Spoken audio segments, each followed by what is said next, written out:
First time యమలోకంలోకి వెళ్ళడానికి ticket కొనుక్కొని మరి క్యూ లైన్ లో వెళ్తే మన వైజాగ్ లో పెట్టిన యమలోకం ఎగ్జిబిషన్. ఈ ఐడియా ఎవరిదో తెలియదు కానీ వాళ్ళకి దండేసి దండం పెట్టొచ్చు. ఎంట్రీలోనే యమధర్మరాజు, చిత్రగుప్తుడు, యమభటులు వీళ్ళందరూ ఉంటారు. వాళ్ళ ఫేసెస్ అండ్ బాడీ అంతా కూడా చాలా రియలిస్టిక్ గా ఉంటది. నిజమైన రాక్షసులు ఉన్నారా అన్నట్టు వాళ్ళ బాడీ అండ్ హెడ్ మూవ్మెంట్ కూడా ఉంటది కాబట్టి వాళ్ళు నిజంగా ఉన్నారు అని మనం ఫీల్ అయ్యేలా. ఇదేమో మనుషులంతా శిక్షల కోసం యమధర్మరాజు దగ్గరికి వెళ్తున్నట్టు, అంటే పేద, ధనిక, ముసలి, ముతక, డబ్బున్నాడు, డబ్బులు. యమలోకంలో శిక్ష ఎవరికైనా ఒకలాగే ఉంటది, ఇక్కడ డిస్కౌంట్ లేవమ్మా అని చెప్పడం. ఇలా కొంచెం లోనికి వెళ్తే గరుడు పురాణంలో ఉన్న శిక్షలు అన్ని కళ్ళకు కట్టినట్టు చూపిస్తారు. అక్కడ బోర్డ్స్ మీద కూడా మెన్షన్ చేసి ఉంటారు, మనం చదవచ్చు. మనిషి చచ్చిపోయాక చూడలేనివన్నీ బతుకున్నప్పుడు చూపించడానికి పెట్టినట్టున్నారు ఈ ఎగ్జిబిషన్. ఎంట్రీ టికెట్ వచ్చేసి 100 రూపీస్.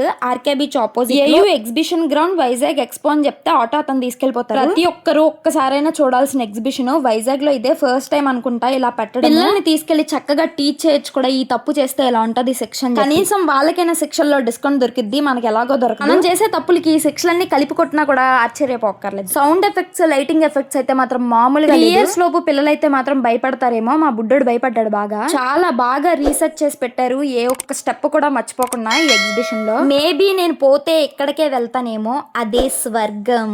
Okay bye.